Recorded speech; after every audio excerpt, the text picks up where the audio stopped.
Bismillahirrahmanirrahim. Assalamualaikum warahmatullahi wabarakatuh. Alhamdulillah. Alhamdulillahilladzi khalaqas samawati wal ard wa ja'ala adh-dhulumati wan nur. Thumma alladhina kafaru bi rabbihim ya'dilun. Wassalatu wassalamu ala al-mustafa nabiyyina nabiyil huda nabiyil rahmah nabiyil marhamah Muhammad wa ala alihi wa sahbihi wa man ihtada bihadihi ila yaumiddin. Allahumma 'allimna ma yanfa'una wanfa'na bima 'allamtana innaka antal alimul hakim. Allahumma inna nas'aluka al-huda wat-tuqa wal-'afaf wal-ghina wa na'udzu bika min 'ilmin la yanfa' wa min qalbin la yakhsha' wa min nafsin la tashba' wa min du'ain la yusma'. Amma ba'd. Kita lanjutkan kajian kitab Adab dan Kiat dalam Menggapai Ilmu, terjemahan dari kitab Ma'alim fi Tariqi Talabil Ilm karya Syekh Abdul Aziz As-Sadhan hafizahullah ta'ala. Pada kali ini pembahasan kita di poin ketiga, keempat, dan mungkin insyaallah kita lanjut ke poin 5. Yang ketiga, lalai menghadiri majelis ilmu. Lalai menghadiri majelis ilmu, dan maksudnya di sini menghadiri secara offline. Namun di kitab ini tidak tertulis ada PPKM atau enggak ya.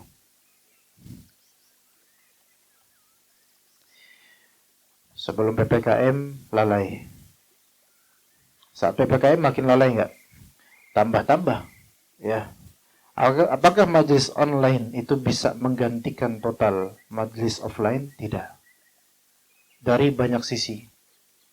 Dari chemistry-nya, atmosfernya, akhlaknya, dan seterusnya.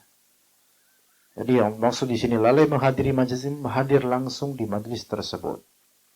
Walaupun tentu majelis online tetap bermanfaat bagi yang mengambil manfaat darinya. Dan insya Allah juga berpahala besar.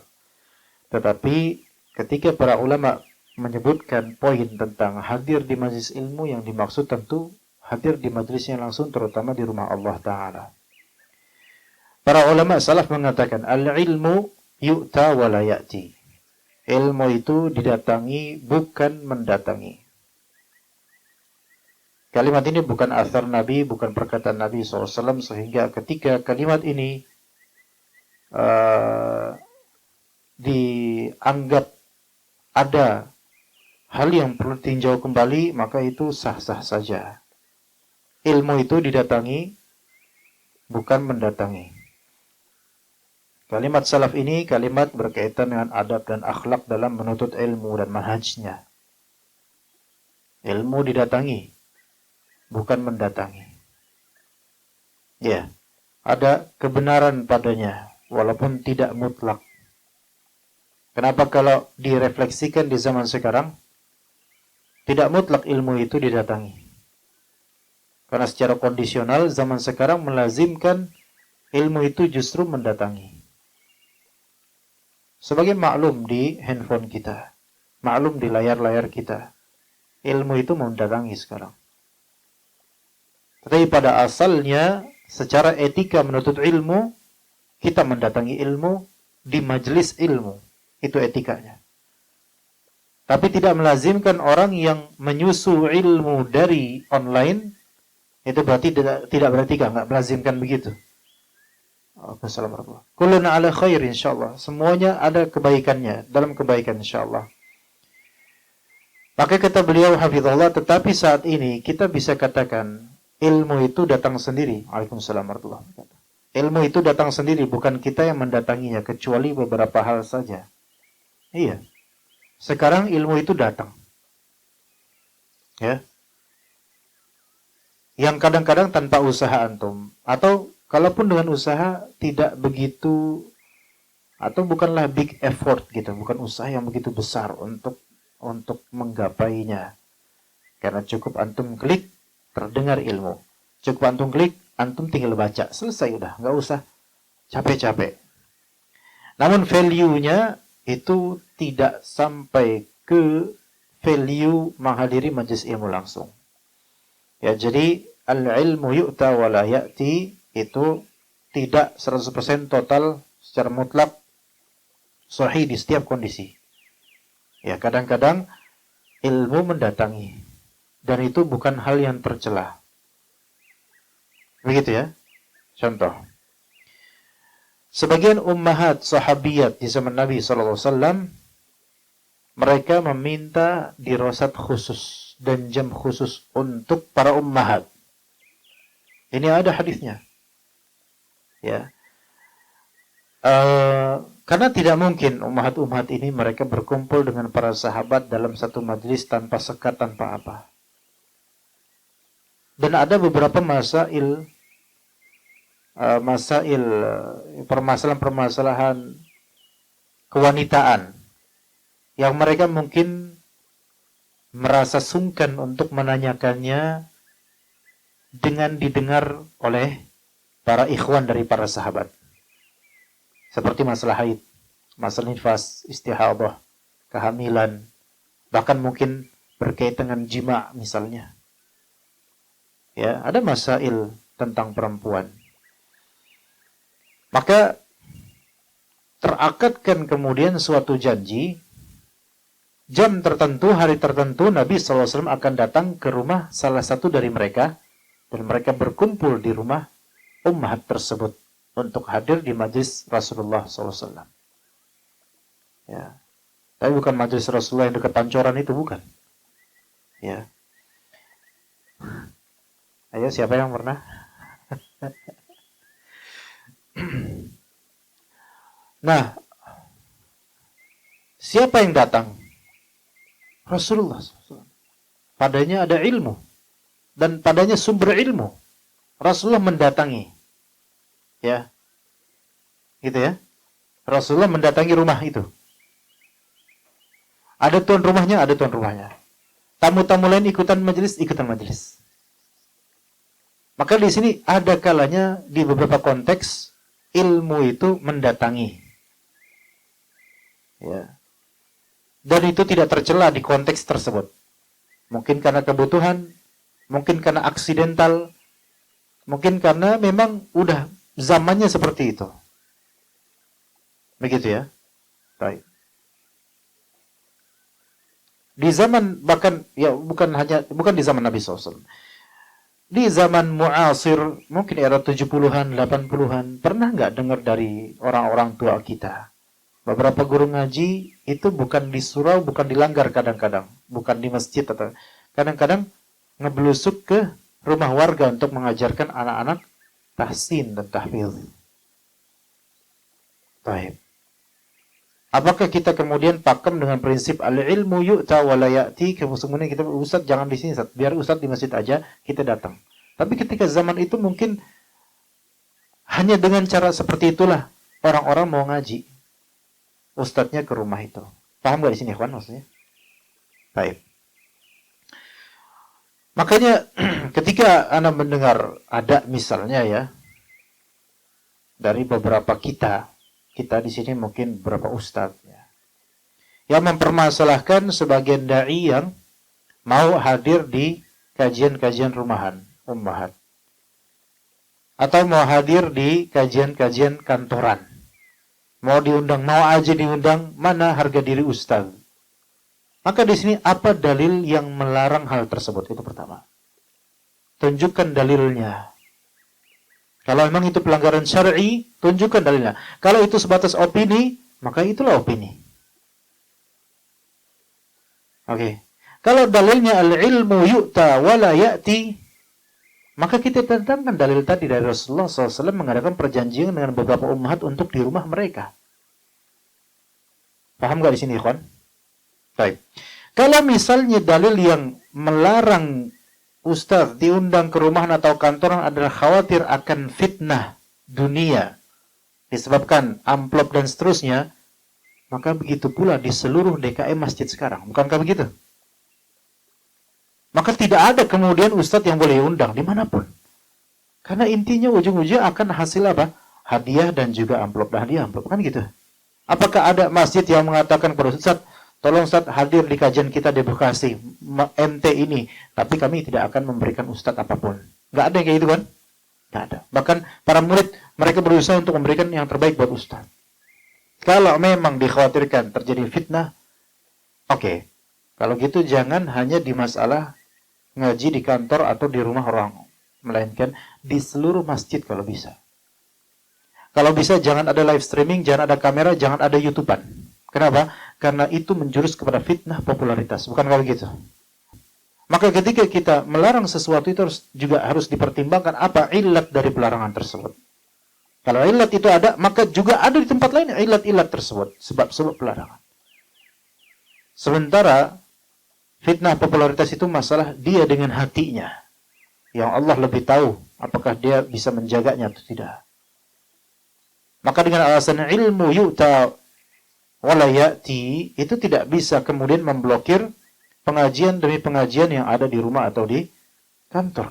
Karena kalimat ini tidak bisa menjadi hujjah dan dalil, melainkan hanya sebatas untuk meninggikan etika dalam menuntut ilmu. Bahwasanya yang afdal bagi talibul ilm adalah mendatangi guru, bukan sebaliknya.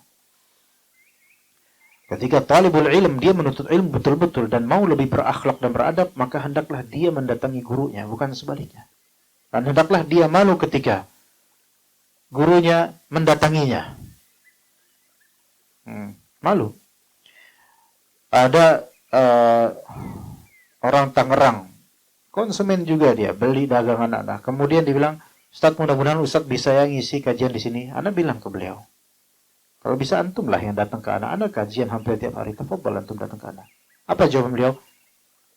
H-E-H-E. Apa tuh? Hehe. Iya. Hehe. Udah gitu. Itu. Talibul ilm. Mental ngundang. Baik mengundang. Masya Allah. Etikat baik, husnuzan yang baik, niatan yang baik untuk masalah masyarakat. Tapi coba lihat. Diundang balik mau nggak? Nggak mau. Padahal yang lebih tepat adalah datang ke guru kalau yang mau belajar. Bukan hanya, sini Ustaz. Ya. Antum yang sini. Jauh Ustaz. Lah, emang dikira anda naik awan kinton apakah antum? Emang anda pakai pintu Doraemon misalnya? Ya begitu ya kawan. Kalau kita mau pakai lebih dengan etika, ilmu itu atau ahlul ilm didatangi atau orang yang punya ilmu didatangi. Ya begitu.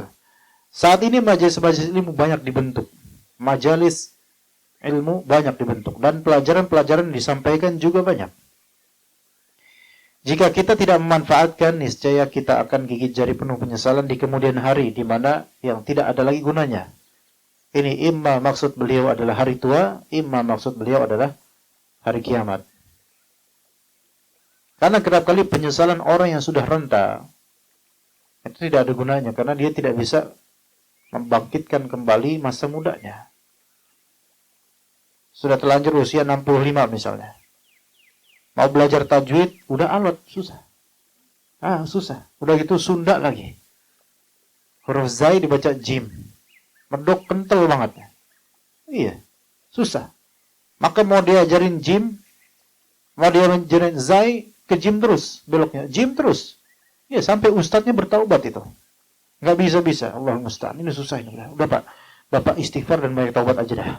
Salah husnul khatimah. Udah. Walaupun tanpa huruf zai. Iya, gitu. Ya. Susah.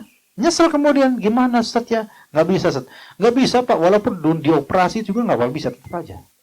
Jim. Tetap aja jadi jim semua. Huruf zai. Susah Pak. Maka menyesal bapak tersebut. Ya khalas, minta sama Allah taufik aja Pak. Yang penting husnul khatimah, insyaallah di alam kubur tidak ditanya huruf zai. Yang penting kan udah berusaha menzaikan menzaikan zai. Menempatkan sesuatu tempatnya. Tapi kalau udah, ya mungkin uzur. Juga orang Jawa begitu. Dan seterusnya dari orang-orang yang sudah berusia tua. Menyesal kemudian. Sebagaimana mungkin Anda pernah ceritakan ke antum tentang bagaimana Syekh Abdul Razak mengisahkan seorang tua yang menangis berkeluh kesah kepada Syekh Abdul Razak. Kenapa? Karena ana menyesal karena hanya hafal Al-Fatihah dan Qul huwallahu ahad sepanjang hidup ana. Maka setiap sholat ana hanya bisa membaca itu. Dan anak nggak bisa ngapalin lagi lebih karena sudah terlalu tua. Maka nangis itu kakek-kakek. Itu menyesal di hari, tidak ada lagi gunanya menyesal mau gimana. Mau belajar lagi? Udah nggak bisa. Nah sekarang kita di mana zaman internet age dan kita muda-muda ya, nggak ada mudi di sini, para muda semua. Itu dihamparkan kepada kita maklumat, ilmu, pengetahuan dan juga lahu, kelalaian. Dan ternyata kelalaian itu melalaikan dan bisa jadi ilmu pun bisa melalaikan. Kok bisa? Iya, ketika antum menuntut ilmu hanya untuk ilmu itu melalaikan. Ketika kita menuntut ilmu hanya untuk ilmu itu melalaikan. Nah, di antara contohnya, ikhwan, antum mendengar kajian online sembarangan yang penting dengar. Dan itu terus manhaj antum. Itu nggak bisa seperti itu, ikhwan. Nggak bisa. Nggak ada sistematika belajar. Nggak ada. Nggak pernah ikut yang sistematik lah, seperti HSI misalnya. Nggak ada. Yang penting saya dengerin, dah. Baik, antum goal achievementnya apa sebenarnya? Objektif antum apa? Mending kalau misalnya Anda mau mengkhatamkan karena ini udah khataman kitab tauhid misalnya. Jadi serial kitab tauhid YouTube ada 12 kajian misalnya. Anda akan menyimak ini dalam waktu seminggu. Itu afdol. Karena ada target antum di sini. Tapi kalau misalnya nih, saat Anda pedagang, di kantor Anda atau di ruko Anda pengen nyetel kajian Ustaz Fulan jadi terjadwal terus. Tapi sembarangan lah, yang penting kajian. Ada yang baru, dengar, ada yang baru, yang udah selesai gitu terus. Tapi manfaat insyaallah, manfaat. Tapi dari 5 jam per hari yang antum simak 5 sesi kajian itu, catatan apa yang sudah antum ukir? Nggak ada. Nggak ada catatan. Baik catatan kertas maupun catatan hati. Nggak ada. Lewat. Selesai. Lewat. Beneran. Padahal kalau misalnya antum memikirkan ikhwan, 5 sesi itu pelajaran itu, dalam sehari antum bekerja dan ruko, ngejaga toko, dari jam 7 sampai jam 12. 5 jam ya. 5 sesi lah anggaplah. Seandainya antum benar-benar belajar, antum sama kayak anak-anak Libya. Iya, sama kayak anak-anak Libya, insyaallah. Karena mereka dari jam 7 sampai jam 12 dengan istirahat 15 menit, 20 menit. Kalau antum denger baik-baik, kalau antum nyatet, sama itu. Sesinya sama. Mungkin ilmunya memang mereka lebih berat, tapi yang penting antum punya pegangan nih, tabungan tulisan. Baik di hati maupun di kertas.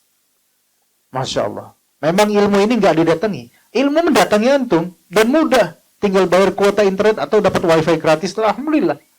Alhamdulillah. Catat. 5 sesi, Masya Allah. Itu banyak banget catatan antum, insya Allah. Muskilahnya ini nggak pernah dilakukan. Oke, jangan 5 sesi. 1 sesi per hari. 50 menit. Dengerin kajian Ustaz Firanda. Mungkin antum nggak Ustaz Firanda 3 kali sehari atau 4 kali sehari. Dah, anak pilih 1 hari sekali aja. Misalnya syarah akidah wasitiyah mulai dari pertama. Catat. Yang ada bukunya, wasitiyah ada bukunya, matanya antum lihat. Penjelasan Ustaz Firanda. Kemudian antum lihat beliau lagi nulis di papan tulis. Antum jangan apa? Cekrek foto, gampang lah. Ya, itu anak zaman sekarang tuh. Tinggal foto, cekrek, dah selesai. Ya kan? Ada ustadznya capek tuh. Dia tulis, antum tinggal apa? Ini screen monitor laptop, cekrek, selesai, Ustaz. Ustadz butuh nulis berapa? 20 menit. Antum cukup cekrek 2 detik, Masya Allah. Itu kalau ustadz yang lihat tuh mungkin sakit hati itu. Iya, Masya Allah. Gampang ya. Oke lah, bermanfaat untuk antum. Yang terpenting adalah tulisan. Qayyid bil kitabah. Tulis.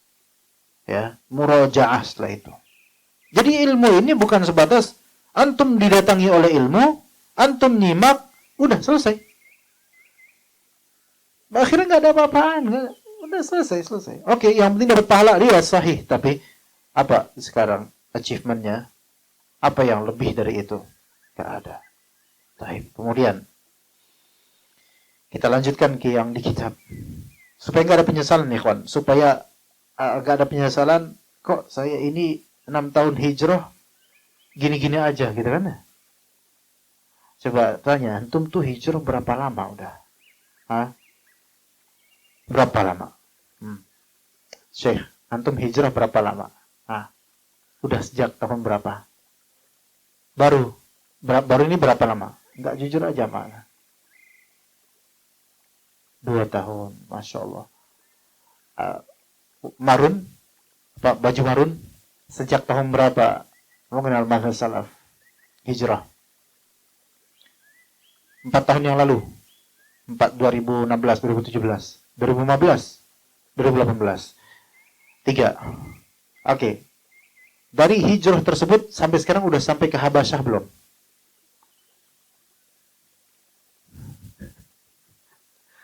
Maksudnya sampai mana antum? Udah ngaji sampai mana sekarang udah? Apa baru sampai penampilan? Atau sudah mulai sampai hafalan? Atau baru sampai pemahaman saja? Hafalan belum ada? Dan seterusnya. Coba apa achievement antum apa? Penghasilan antum apa? Makasih ilmiah antum apa? Ini dengan ilmu sudah datang ke kita sekarang.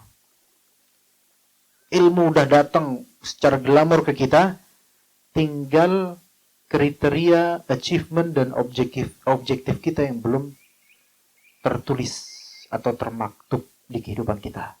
Maunya kita itu apa dari hijrah ini? Anda mau masuk surga, Ustaz?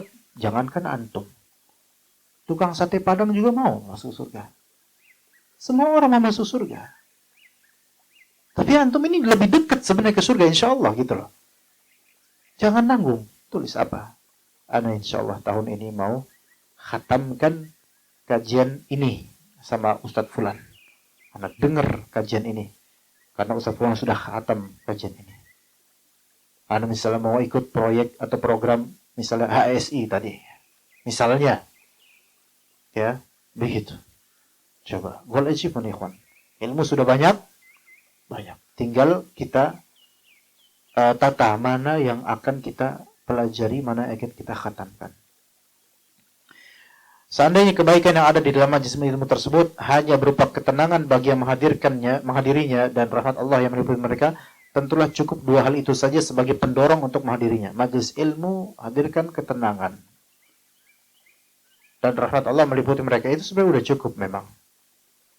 Tapi kalau semua talibul ilm alasannya majelis ilmu, ikut majelis ilmu hanya ini, maka nggak ada ulama, ikhwan. Ulama nggak ada. Ya. Ya kalau semua penuntut ilmu dari yang kajian tematik, kajian kitab sampai yang dirasat syariah, sampai magister, sampai doktor. Mereka bilang, untuk apa untuk majelis ilmu? Anda pengen nyari ketenangan dan dapat rahmat Allah. Selesai. Maka nggak ada ulama nanti. Ya, nggak ada ulama. Karena nggak ada yang nulis. Nggak ada yang nulis, nggak ada yang bikin. Duduk aja, tenang. Ya tenang memang, tenang. Tenang. Tenang. Ya, khusyuk. Tenang. Kemudian dapat rahmat Allah. Insya Allah, walaupun tidur dapat rahmat Allah. Gak ada ustadz nanti, gak ada talibul ilmu tamayyiz, gak ada mereka yang hafal dan seterusnya. Begitu. Jadi kita ini mau sampai mana? Gitu loh. Dengan ilmu yang sudah datang. Lalu bagaimana jika mengetahui bahwa orang yang menghadirinya akan memperoleh 2 keberuntungan, yaitu ilmu yang bermanfaat dan ganjaran pahala di akhirat. Akan dibahas nanti tentang adab menghadiri majelis ilmu insyaallah. 4. Beralasan dengan banyaknya kesibukan. Ana akan mengkaitkan nomor 4 ini, Ana pengen mengkaitkan alasan sibuk karena nikah, karena udah punya bini atau punya anak, sehingga kok sering absen nuntut ilmu. Nanti insya Allah akan Ana kaitkan. Ya, kita baca dulu. Beralasan dengan banyaknya kesibukan. Alasan ini dijadikan oleh syaitan sebagai penghalang dalam menuntut ilmu. Berapa banyak saudara kita yang telah dinasihati dan dimotivasi untuk menuntut ilmu syar'i, tetapi setan menggoda dan membujuknya. Orang yang menyia-nyiakan kesempatan mencari ilmu, maka kesibukannya membuat ia tidak dapat menghadiri majelis ilmu. Ia menjadikannya sebagai alasan yang sengaja dibuat-buat, sehingga ketidakhadirannya di majelis ilmu memiliki alasan yang jelas, seolah-olah alasannya jelas dan syar'i dan ma'zur. Dan ketahuilah, ana sudah kenyang dengan yang seperti ini. Sampai ana bosan. Antum mau alasan apa pun terserah antum. Ana udah ketemu dengan yang semisal antum sebelumnya gitu. Banyak. Ayo fadhal, ana yang ngajak langsung. Datanglah. Antum ngesek ke rumah ana pun itu insya Allah sampai. Dekat. Oh, Ustaz. Ada aja. Hafal ana. Kalau bisa ana kasih pilihan A, B, C, D. Apa alasan antum? Ana hafal. Ya. Yang paling banyak alasannya pasti sibuk. Sibuk. Yang sesungguhnya bisa jadi sama sekali tidak sibuk. Sama sekali. Kajian ba'da subuh insyaallah. Sibuk saat anda mau ngapalin Quran misalnya. Kalau emang jujur, maka Allah ganjari pahala dengan kejujurannya. Tapi apakah benar ngapalin Quran? Kemudian habis subuh itu dia setelah minta uzur? Belum tentu ternyata.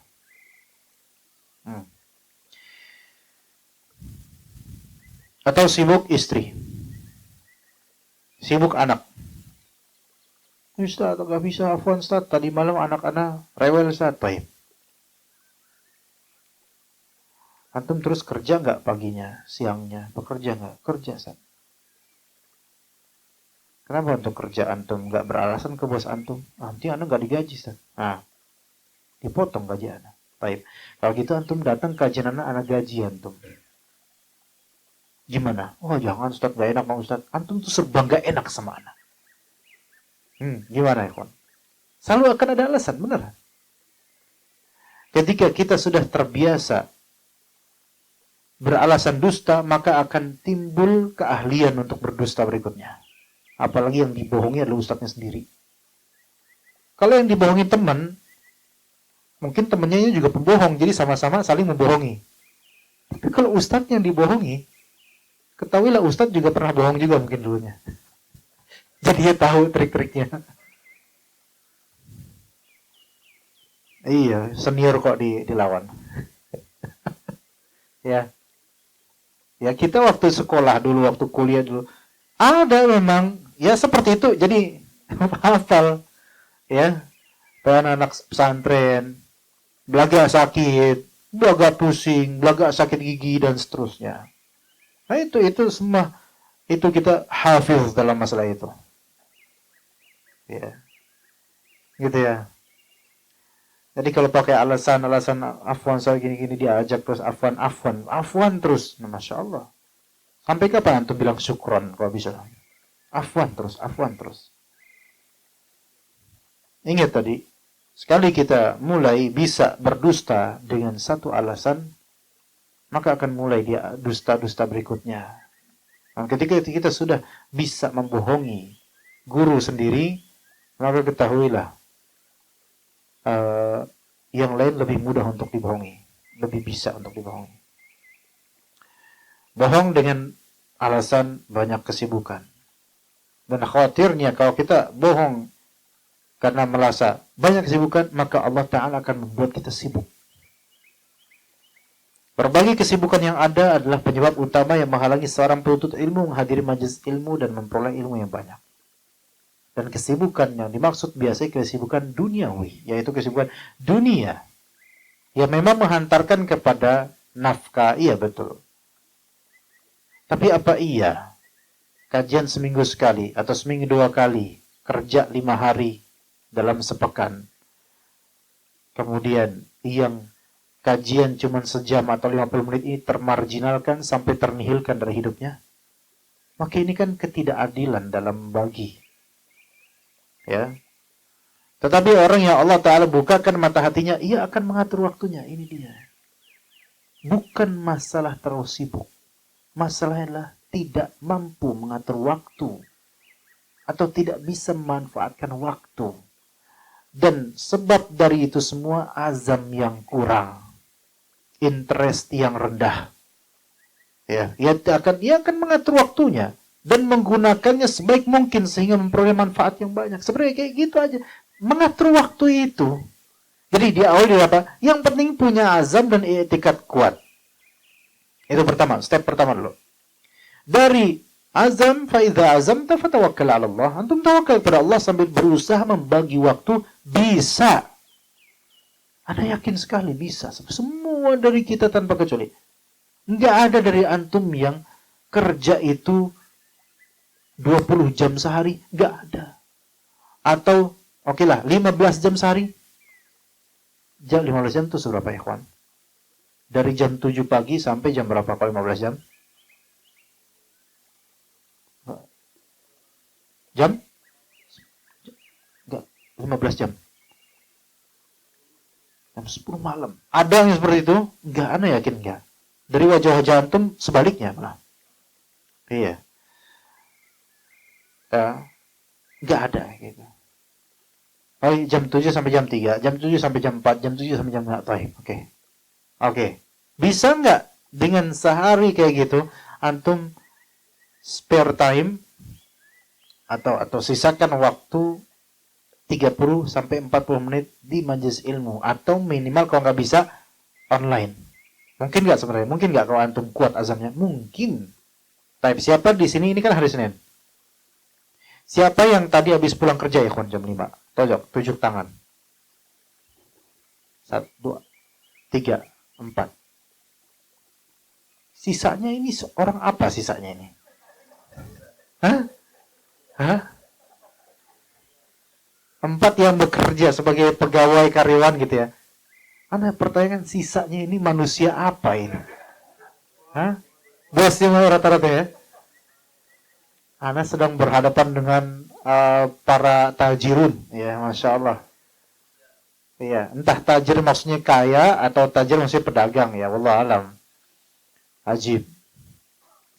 Taib, ini ada 4 ikhwan kita yang Masya Allah pulang kerja menempatkan majelis ilmu. Masya Allah, berarti punya azam dan sehingga bisa membagi waktu. Oke.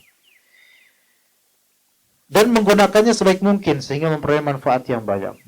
Ketakutan sebagian dari kita adalah diantaranya takut bini, takut istri. Mas, bang, kak, pak, apalah sebutannya itu oleh bini lah, kang. Mana waktu buat aku, gitu katanya. Kerja dari pagi, pulang sore, sempat ke majelis ilmu. Ya, waktu buat kamu kan malam, ya kan? Nggak bisa dong, kak. Nggak bisa apa? Dibisain kan bisa tiap malam kan kayak gitu kan? Bisa lah, bila. Takut kemudian sama bininya. Harus tegas, ikhwan. Antum mau jadi alim, antum mau jadi suami yang berilmu atau enggak? Kalau lumer kemudian kayak kerupuk kena sayur katuk, ya itu mah. Sama bini, depan bini, iya sayang, sami nawatokna.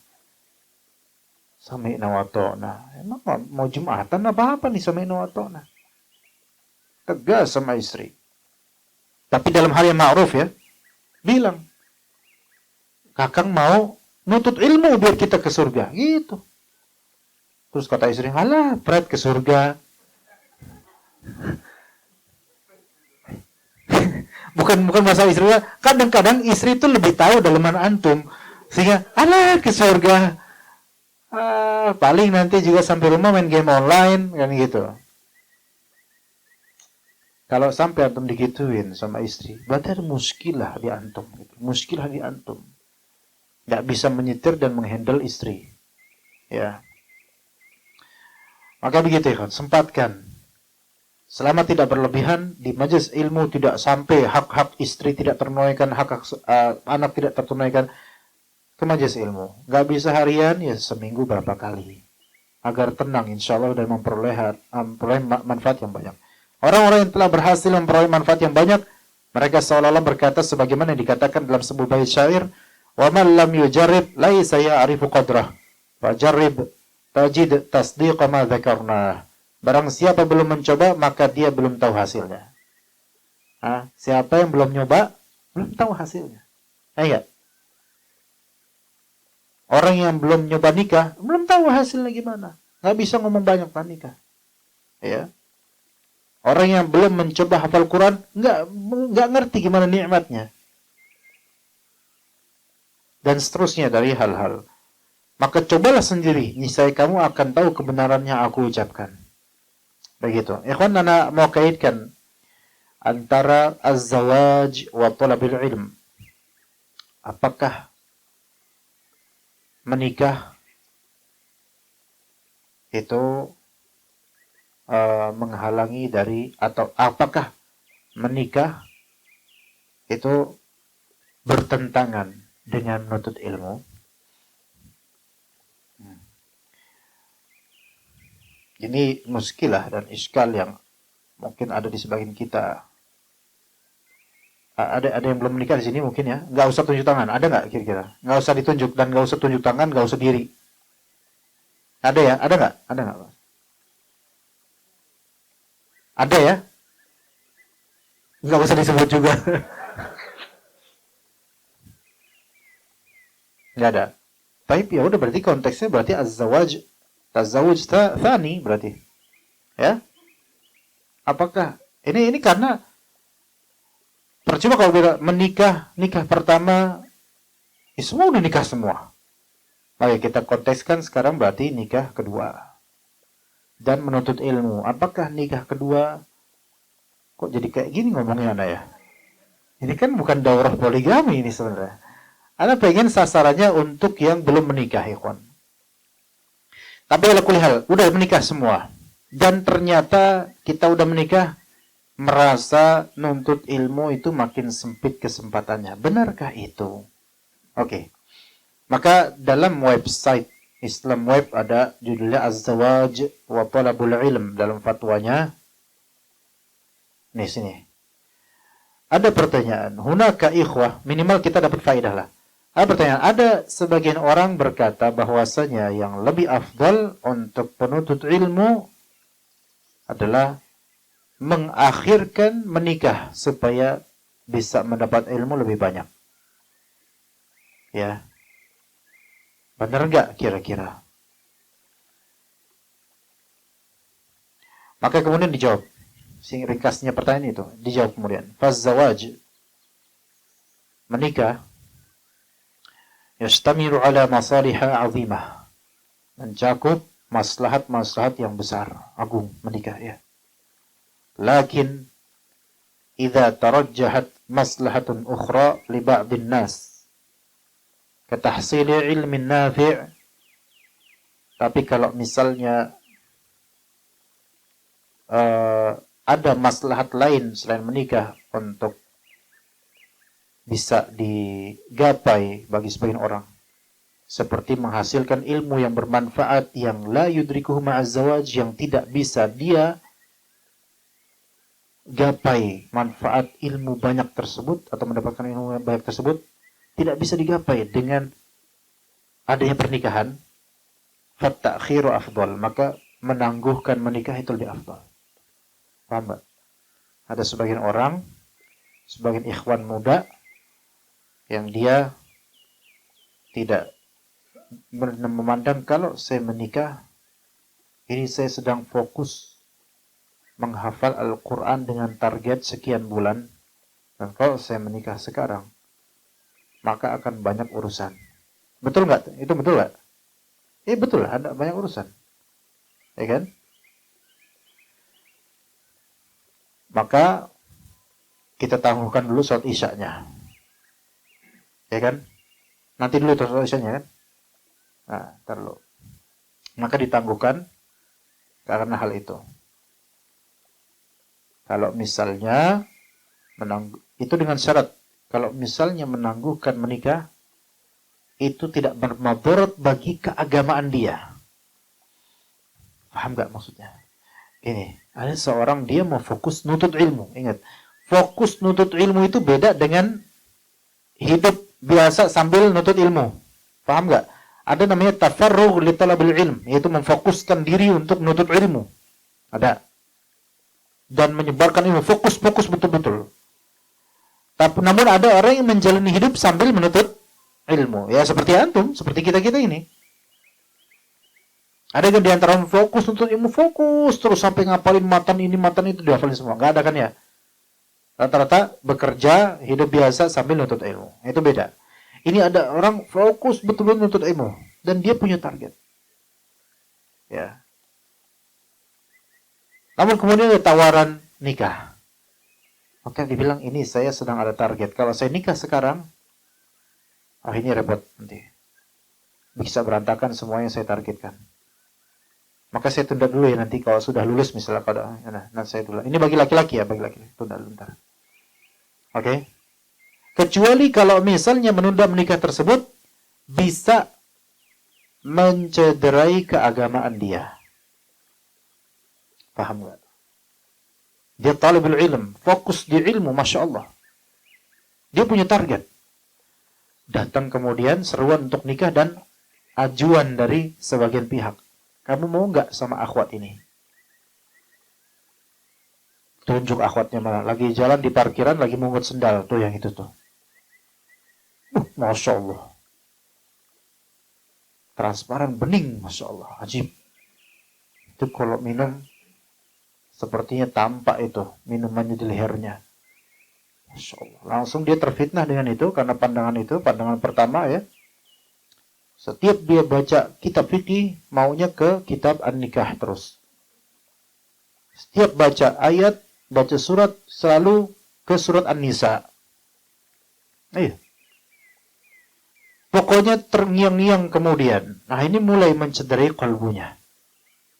Dia berusaha berzikir. Dia berusaha ingat Allah. Dia berusaha kembali ke track talabul ilm. Tapi nggak bisa. Udah masuk ke hatinya. Udah terserap di hatinya. Maka yang seperti ini bisa mencederai hati dan keagamaannya kalau dia menunda. Maka yang seperti ini nikah. Nikah. Tapi Ustaz, Anda nggak punya duit. Jangan ngomong sama Anda. Ngomong sama orang tua antum. Kalau antum ngomong sama Anda tahu maksud antum. Antum kira Anda banyak duit dah. Ya. Kalau urusan duit ngomong sama sana. Ya, sama orang tua. Tapi menurut saya, Anda nggak begitu baik, hatta antum nggak begitu baik. Cari akhwat yang insya Allah mau dengan keadaan antum. Ya, antum nggak harus mentargetkan harus fulanah, nggak harus fulanah, nggak harus dia. Cari yang benar-benar sesuai kriteria dan mau sama keadaan antum. Bismillah. Begitu. Maka kata di sini lihat dalam kitab Al-Jami' li Akhlaqir Rawi wa Adabis Sami' karya Al-Khatib Al-Baghdadi. Beliau mengatakan Al-mustahabbu li talibil hadithi an yakuna azaban ma amkanahu dhalik. Yang dianjurkan bagi talib hadis, penuntut ilmu hadis yang fokus, itu menjadi bujang dulu semungkinnya dia. Supaya apa? Li'alla yaqtati'ahu al-ishtighalu bi huquqi zawjati wal ihtimami bil ma'isyati 'an talab. Supaya dia tidak terputus ilmu hadisnya dengan hak-hak keistrian, hak-hak pasangan dan juga perhatian terhadap ma'isyah ya fulus atau kehidupan berumah tangga untuk mencukupinya nafkah dan seterusnya, sehingga dia tidak lagi menuntut ilmu, takutnya begitu. Tapi itu dianjurkan kata beliau. Tapi al-qaidah al-asl atau kaidahnya asalnya adalah ta'jiluz zawaji afdal, menyegerakan menikah afdal. Kalau Anda menghadapi orang-orang yang sudah menikah, berarti konteksnya apa? Menyegerakan menikah dalam kurung. Afdal? Belum tentu kalau bagi kita. Karena kalau kita menyegerakan nikah lagi, belum tentu afdal.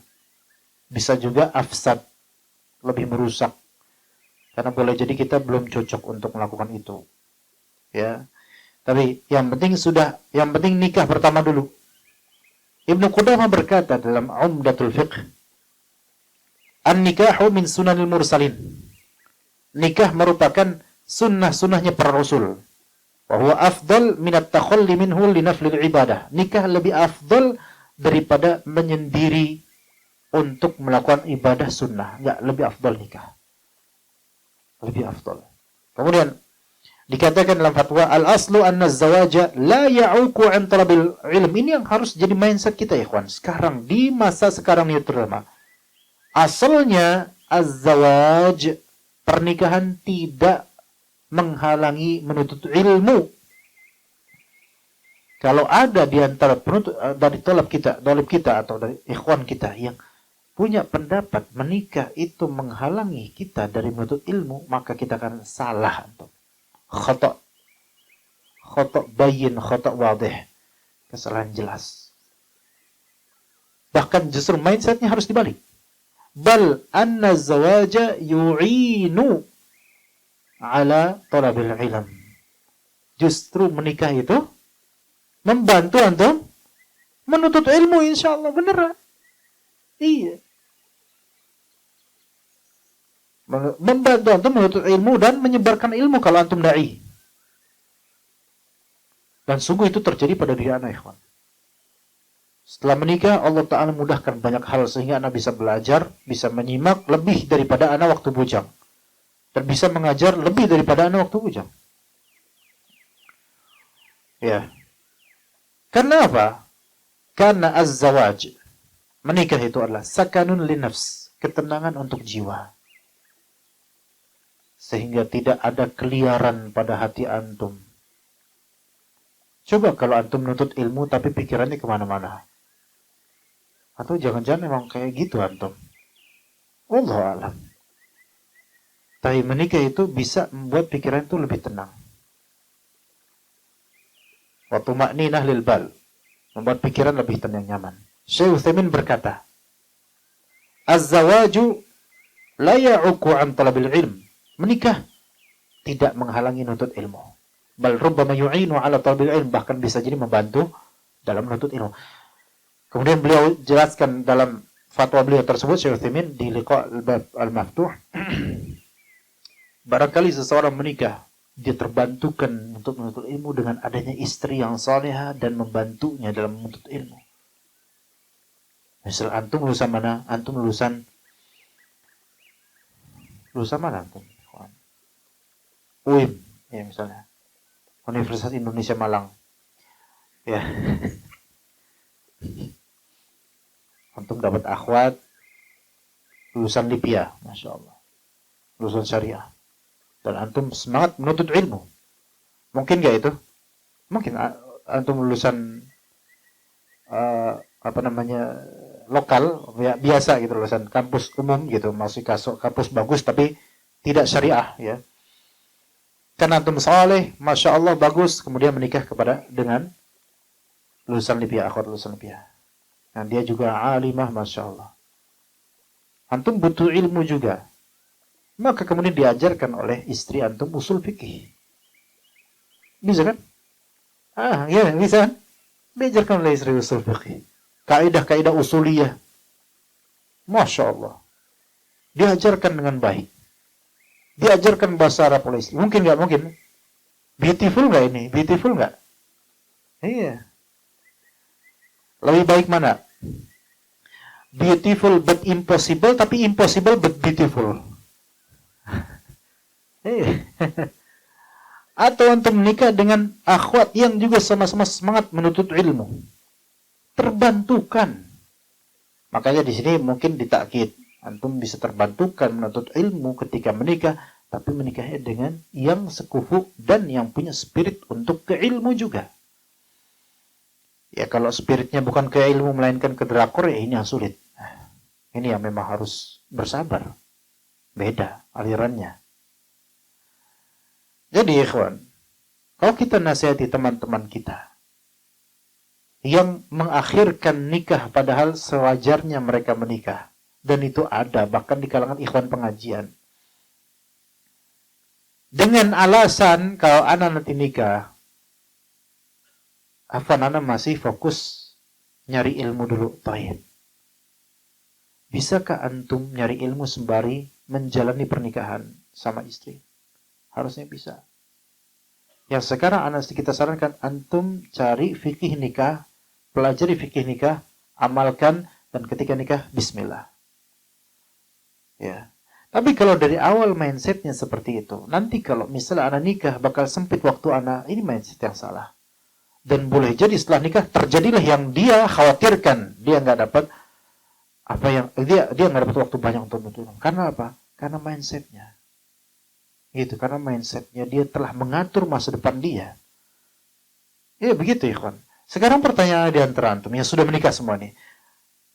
Sejujurnya, nggak apa-apa antum jawab iya atau tidak. Sejujurnya pada diri antum masing-masing. Apakah dengan antum punya istri sekarang, antum banyak terhalangi dari menuntut ilmu? Jawab ya Pak Ikhwan.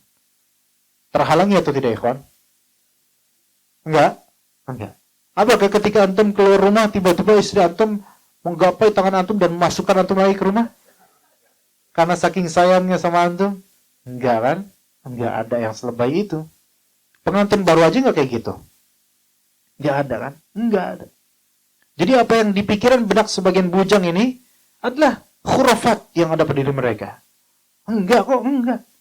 Malah tambah semangat untuk ilmu, insya Allah. Tambah semangat. Iya, karena kesadaran gitu loh. Ya ini nasihat ini teman-teman yang mau membujang terus padahal di zaman yang seperti ini. Coba lebih afdol mana antum tamadi itu terus menerus dengan kebujangan padahal pikiran antum nyari perempuan terus tak bisa menuntut ilmu dibandingkan dengan antum bergas cari modal nuntut ilmu bismillah cari modal menikah bismillah sambil nuntut ilmu. Dan juga sebagian bapak-bapak juga nih yang punya putra dan putri, ya kalau sudah waktunya menikah, tendang mereka dari rumah. Nikah kamu. Cepetan. Jangan berlama-lama di masa fitnah seperti ini. Sebelum fitnah itu terjadi pada kamu, hindari itu dengan menikah. Begitu ya ikhwan. Yang punya putri misalnya, cariin jodoh. Tanya ikhwan sini, siapa yang punya saudara atau anak antum juga. Ayo antum mau gak sama anak-anak kita misalnya. Pokoknya al-muhim temukan sebelum fitnah tersebut menjalar ke putra-putri kita atau ke saudari-saudara kita. Bantu mereka untuk menikah. Dan dengan menikah itu menwasiatkan tetap nuntut ilmu. Maka siapa yang jujur sebelum nikahnya, dia mempunyai mindset jujur bahwa insya Allah setelah menikah saya akan menuntut ilmu, akan Allah berikan taufik dia menuntut ilmu setelah menikah. Tapi dari awal kalau udah husnudzon sama Allah, kalau saya menikah nanti saya enggak habis waktu saya untuk istri anak di zaman fitnah seperti ini, enggak. Kecuali kalau antum ada fokus di Libya, fokus di Madinah, muazamah sama Syekh, mungkin. Tapi kalau antum lalu Jati Bening, Jati Asi, Jati Sari, Madinah, Bekasi, banyak fitnah di mana-mana. Udah gitu salah minum madu lagi, madu kuat antum minum. Panas antum di jalanan. Allahu musta'an, Allahu akbar, takbiran mulu antum tiap jalanan. Kalau kayak gitu mah, itu nggak ada anak-anak bujang aja mau bertahanus dengan beribadah nuntut enggak antum nikah cepetan nikah. Dan kalau teman-teman pengajian ini ada ikhwan di kita yang dia mau nikah dengan kekurangan, bukan aib antum menggalang dah teman-teman bantuin dia ayo kita 1 juta, 2 juta, 3 juta kasih buat dia cepat nikah. Insya Allah itu paling besar ikhwan bantu orang nikah itu ya. Begitu ikhwan sekalian ya.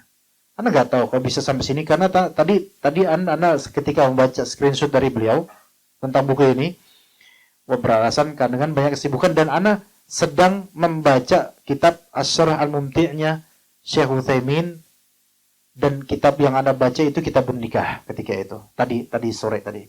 Maka ini bagus dikorelasikan karena Anda pernah mendapatkan murid yang setelah menikah hilang dari dunia ini, hilang dari dunia persilatan, hilang dari dunia pengajian. Ada beberapa yang seperti itu. Entah kenapa.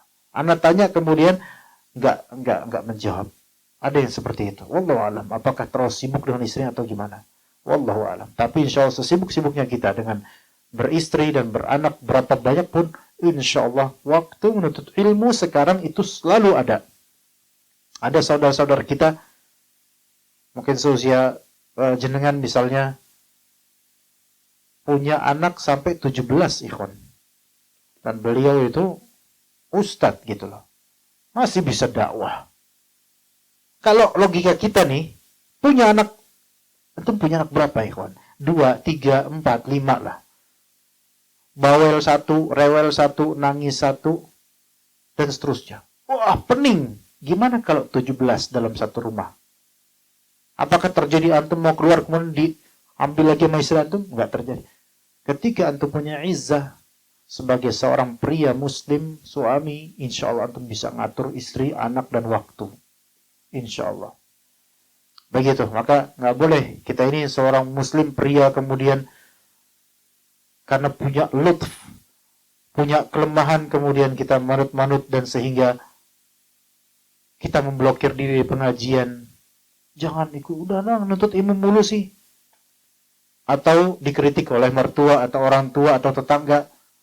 Nuntut ilmu mulu sih. Itu, urusin tuh istri kamu, misalnya gitu.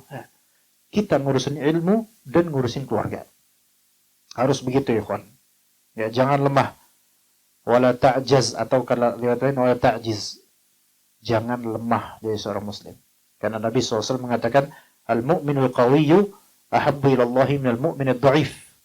Orang beriman yang kuat lebih Allah cintai dibandingkan orang mukmin yang lemah. Semua dari kita punya iman, alhamdulillah. Tinggal seberapa kekuatan azam kita dalam menuntut ilmu dan mengamalkannya. Kita cukup sampai sini insyaallah. Sallallahu ala nabiyina Muhammad wa ala alihi wa sahbihi ajma'in. Subhanakallahumma bihamdika asyhadu an la ilaha illa anta astaghfiruka wa atubu ilaik. Assalamualaikum warahmatullahi wabarakatuh.